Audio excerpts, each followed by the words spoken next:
And for those of you that don't know how toxic nerve gas is, one little droplet that you could put on the back of a sewing needle, and you take that and you put it against your skin, it'll kill you.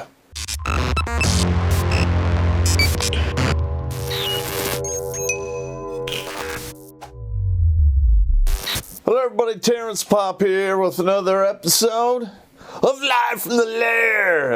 And today we're going over the final episode of Shit Jobs. Now, for those of you that think that you only get shit jobs when you're lower enlisted, you're wrong. Okay. Yes, you get a lot of shit jobs when you're lower enlisted, E5 to E1. But that doesn't mean that when you go up in the ranks, you stop getting shit jobs. Okay? We'll get to that in a minute. All right, in this particular shit job, I was in trouble. I got an Article 15 for deploying forward without my protective mask. My roommate kind of fucked me, and I left it on the floor, and he kicked it under my bunk, and I just, sealed up my A-bag and thought I was good to go and threw it on the truck, and lo and behold, I get to the MFO, and I don't have a P mask, so they basically hit me up pretty good, They didn't take any rank. Well, there really wasn't any rank to take. They didn't take any money, but I got 30 days extra duty. Now, the first sergeant we had at the time, Freddie G, love that guy. Short guy, black guy, married a Korean woman. Guy was hilarious. And, he was stern, and he would bust your chops.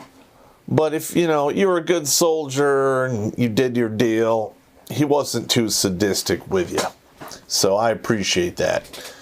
But in this particular case, he wanted to have a gazebo put in behind the company area, which is down a little wadi, and it's all sand because you're in Sinai goddamn desert, and what are you gonna do? So he requisitions all of the wood, all of the bullshit that you needed. The power tools, what have you. Now, I was 19 years old. I have no experience whatsoever in building shit, even, with my hands. Now, in high school, I took all of the drafting and, all the drafting classes, the engineering classes, and the architectural drafting classes. So I knew the theory behind it, but it wasn't really that hard once you figure it out. I have all the measurements and the plans. I know how to read blueprints. So I cut up all the wood. And there was two other nugs with me that helped me out. Drilled the holes and put it in the pilings. And then we poured the concrete, which we had to mix up with my fucking hand in 5-gallon fucking buckets. Now, each hole took 5 or 25 gallons of cement, and we did that. We had 6 holes because it was a gazebo, and we put in all of the bullshit, and it just and we worked on it from about 6:30 at night till about 9 o'clock, 9:30. So 4 hours a night, and it took me and these 3 nugs to get this done. Probably, just a little less than 3 weeks. Okay. And, put in the roof. It doesn't really rain in the Sinai desert, but they wanted it to have fucking shingles. So I had to put shingles on the roof of the gazebo, even though I had no idea what I was doing. I'm sure it looked great, but I seriously doubt that it would actually stop any rain for any long period of time, which I'm sure it wasn't that long because I really couldn't see that thing being around more than 5 years before somebody cut it up and turned it into firewood or something. But, you know, that's neither here nor there. But, yeah, man, whew, I built a gazebo. And I remember, you know, pounding the nails and using the screw gun and all the horse shit. Like half the screws were the ones that have the square in the opening at the end, and the other half were Phillip heads. We had all kinds of Phillip head bits for the drill, but we didn't have any of the square bits. So that took a long time to, you know, unfuck that whole thing. You know, and all we're doing was waiting for 2 little pieces of drill bit so we could finish putting in the screws. That took forever. All right, that was a pretty crappy shit job. And the thing that made it worse is, you know, we're there in the height of summer in Sinai, Egypt, in the desert. It's hot. It's beyond Africa hot. It's stupid, you know, you could die hot.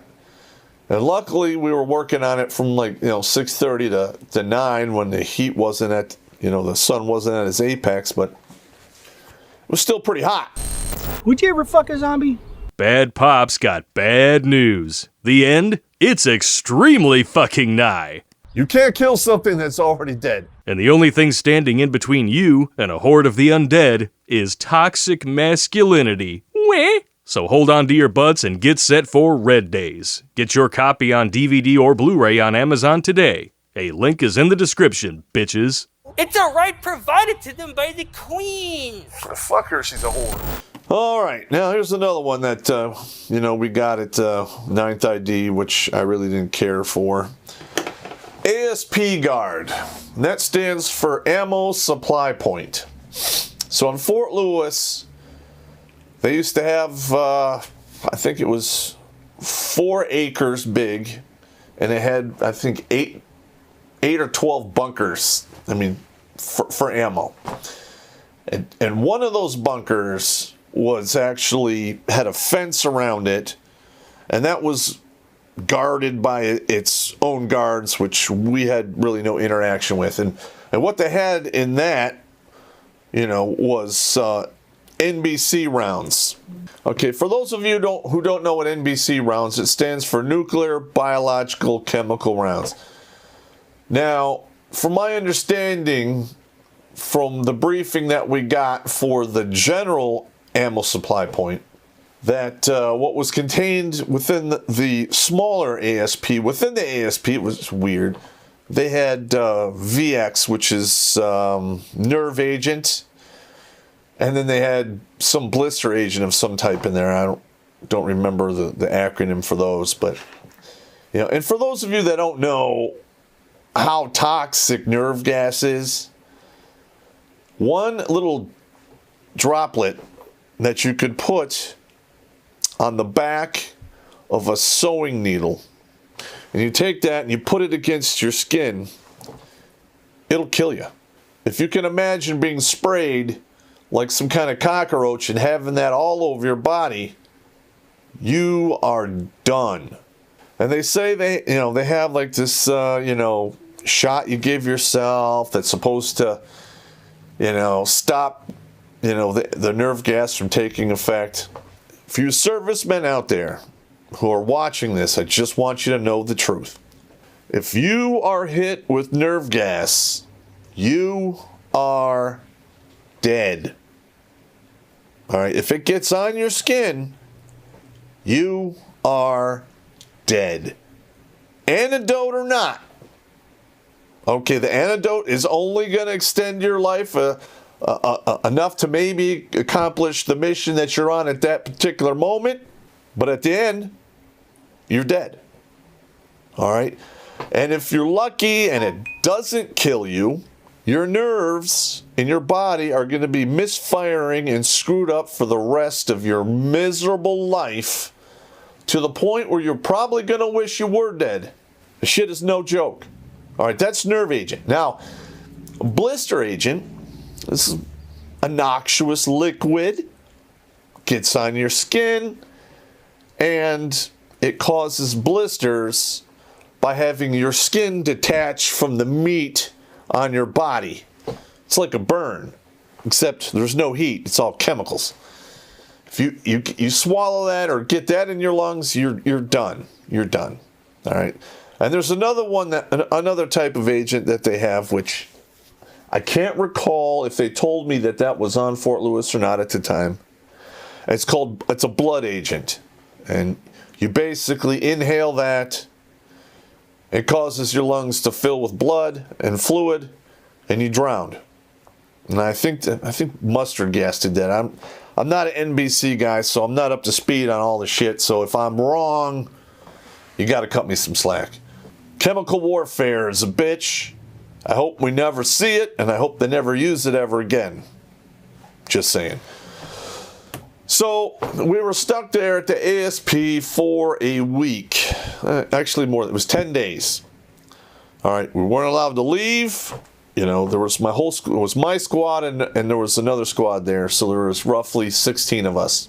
We broke down into 4-man per shift, and we had 2 guys were roving inside, and then 2 guys were roving in a vehicle outside. Okay, now I don't know how Fort Lewis is today, but back in the day, about 2 miles from the ASP were the horse stables. Now, I don't know why you need to have a horse stable on a military post when we stopped using horses for the military roughly halfway through World War I. But apparently, the officers got to keep horses, and their families and kids got to ride horses, even though the enlisted people never ever fucking saw or did any of that shit. And I recall, I was in the Humvee, and we had just done a loop around the ASP, and we were at our loitering position where we could look down this one main road to the MSR. It was technically the only road that could approach the ASP with a vehicle. There were other trails, but this was a major one. And I didn't know anything about the stable, so I'm just sitting there. I'm looking down the road, and all of a sudden, I see a horse. I'm like, what the fuck? And the guy I was with, Ski Bowl, he's like, what, huh? And then there's like 6 or 7 horses with riders on it go across the road. And I'm like, are you seeing that shit? Those are fucking horses, man. So he gets on the radio and he calls the talk and say, hey, y'all see that? And they're like, what are you talking about? I go, oh, there's horses out here.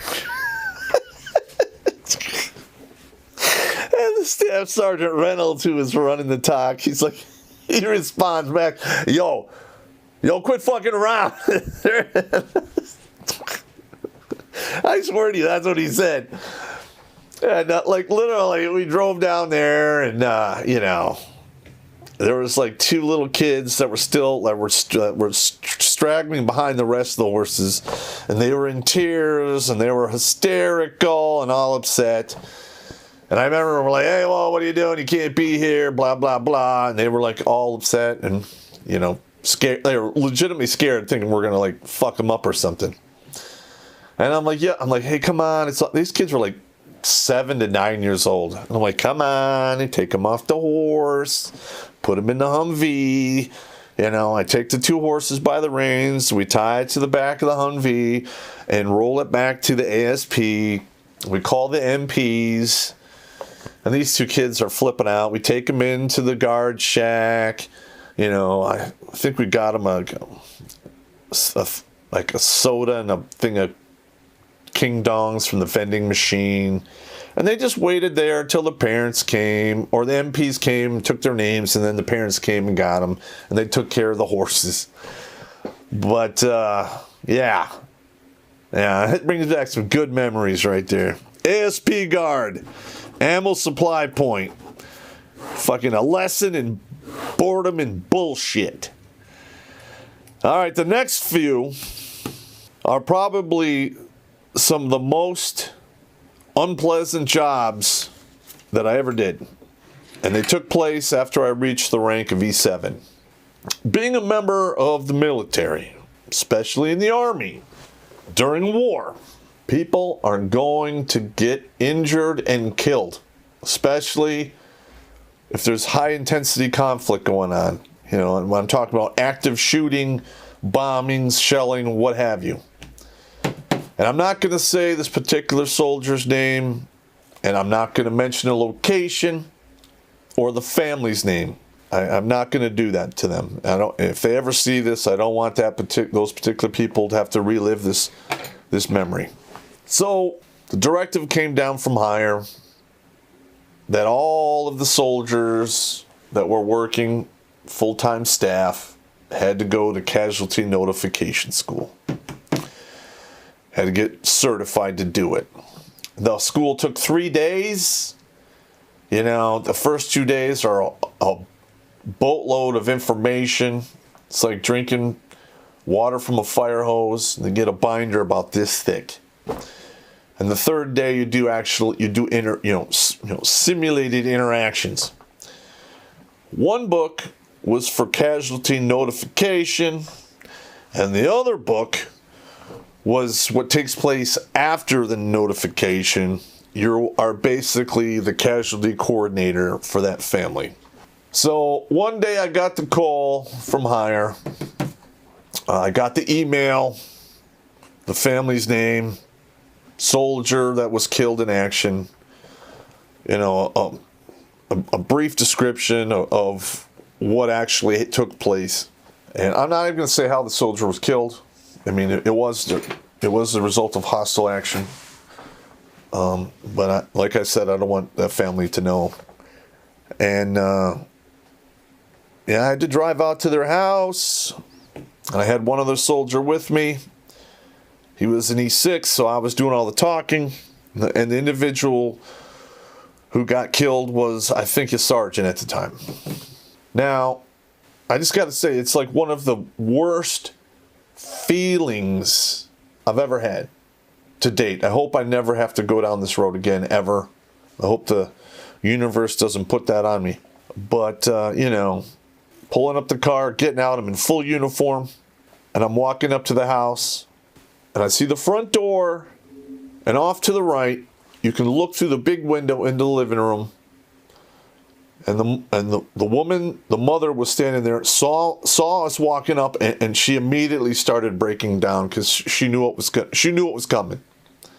Now, I don't know if she had some kind of ESP feeling in her gut. All right, I don't know, and you have to go through the routine and knock on the door. You go in there, and people are just going batshit crazy, and a lot of people, will break down, and then you have some people who get pissed first, and then they break down. I'm a guy, I get pissed off, but that was tough, man. And then you have to stay with the family for a certain amount of time, or until other relatives arrive or the chaplain shows up. Yeah, I was there in the house with all of those people for just over 4 hours. Longest 4 hours of my life. I thought the ride when I jumped into Panama all rigged up was long, and that was 7.5 hours in the harness. But that 4 hours in that house made that feel like a cakewalk. Just an utter cakewalk. Yeah, I didn't care for that. And the same soldier can't do both jobs. Like, if I'm the notification guy, I can't notify and then be the coordinator. It has to be somebody else. I was the coordinator twice. All right, like they had notified the family. 48 hours later, I got the email to be the coordinator. So I pull out the big book, I call them on the phone, I go out there, and, I coordinate the headstone, the taps in 21. I mean, there's a whole checklist you go down, and to make sure, the life insurance is paid, the death benefits paid, who gets what, you're there for the funeral. And, and I always made sure, and I don't know if any of you soldiers out there do this, because technically there's only one flag. You get one flag to give out, and it goes to like the mother or the, it's usually the mother or child or the father. Usually they designate who it is. But on this happened a few times. The individual that I was coordinating for, his parents were divorced, and both the mother and father wanted the flag, and there was all kinds of craziness going on. So, I'm a Green Beret. I know people. I got my hands on another flag from a post office because I served with one of the guys that now runs, who's a supervisor. He's high level now, but back then he was medium level supervisor, and they have access to all kinds of that fucking bullshit. They just gave me another flag, and I made sure 2 flags were there. Each one was folded up and one given to each fucking person, along with half the brass from the taps in 21. And then the second time it was a handoff. The guy who was handling it before me did it for like 6 months, and he retired, and then they handed it off to me. So I got like the tail end stuff, which was a lot easier on me. And I think the hardest part about that whole thing was making sure that the right life insurance form was being used to divvy out the money on the policy, because I looked at his iPerm and I got a copy of it, and that one was 18 months old. Now technically this needs to be updated every 12 months. Luckily for me, I called his unit, they went into a file cabinet, and they faxed me an updated version that the soldier had done before he had deployed that hadn't made it into his iPerm yet. And I was able to go off that. Now, some people were upset because it didn't pan out how they thought it was going to be, and it was different from the older one. But the regulations are clear. You have to use the latest version. Okay, that's just the way it goes.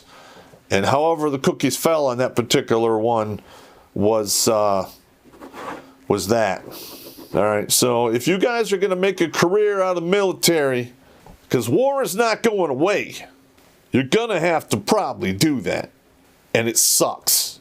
It literally, I felt like I lost a year of my life doing that shit. All right, now another one that I did that I didn't care for were burial details. On 9th ID, I was put on the burial detail for about 6 weeks. We did usually on average 3 funerals a week during that time, in and around the Seattle area.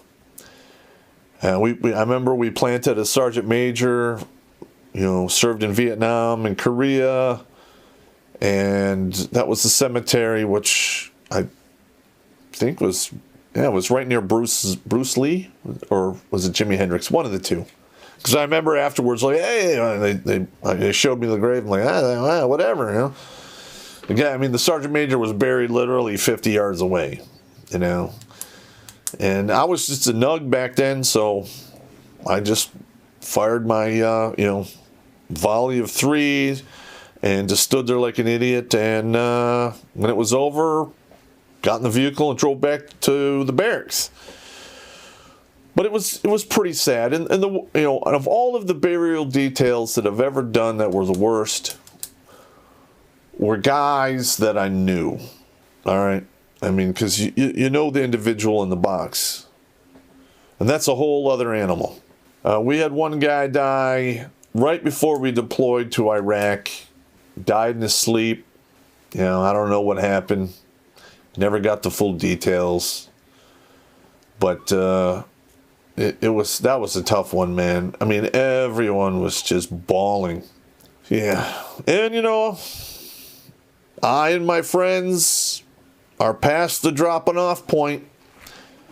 So any of my friends are watching this, get all caught up on your I love yous and goodbyes, because you are in the back 9 and the game is gonna end.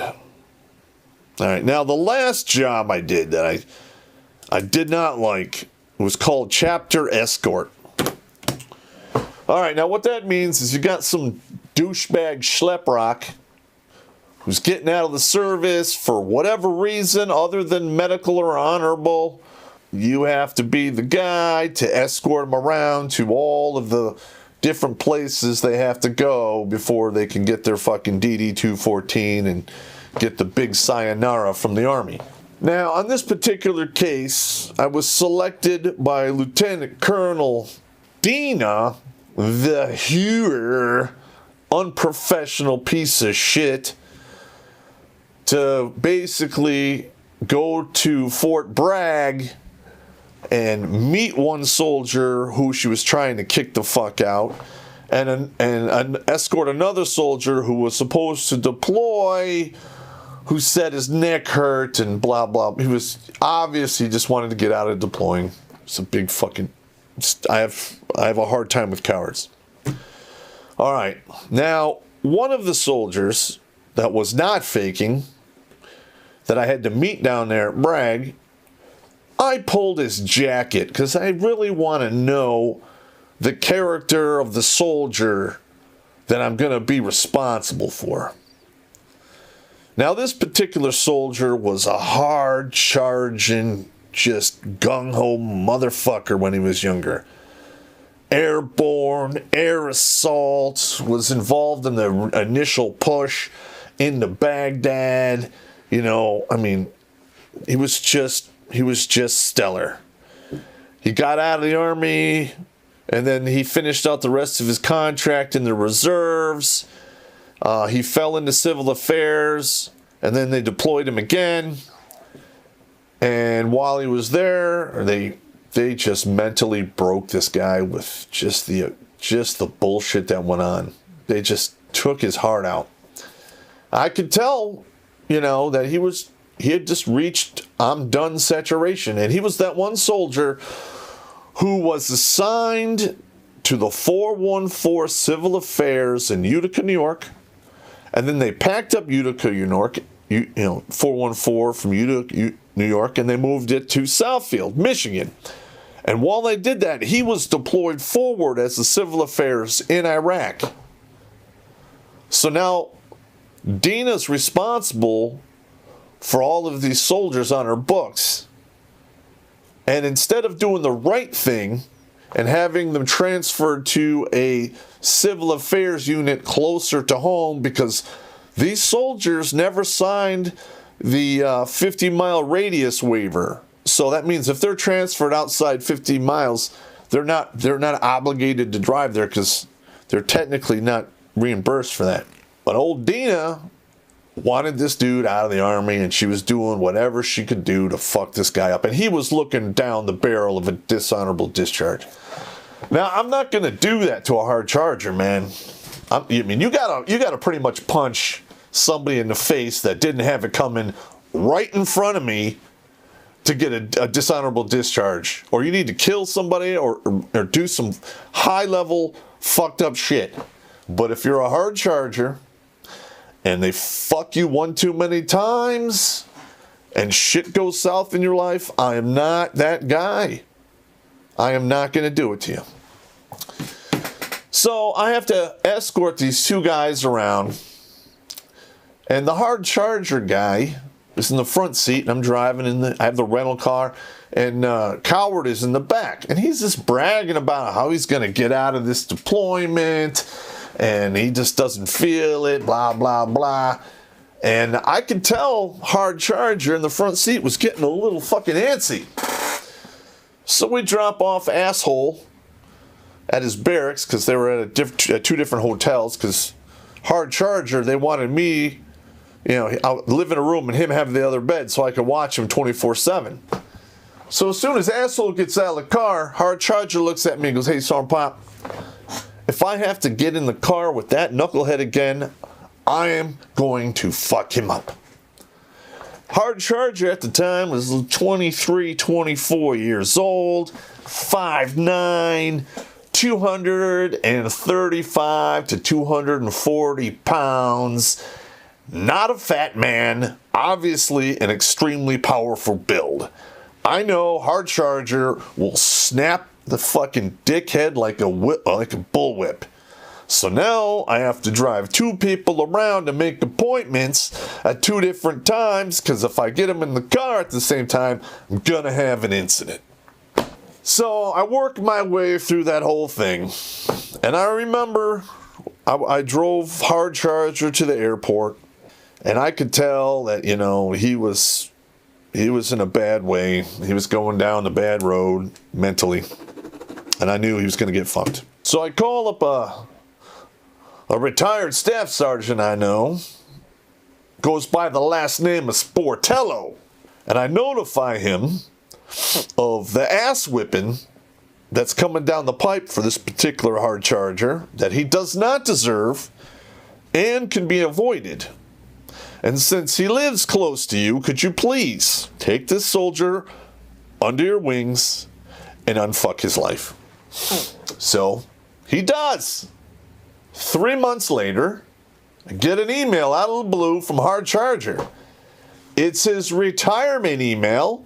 He's been medically retired from the Army with an honorable discharge, and basically tells old Lieutenant Colonel Dina to fuck off and suck his dick. Winning!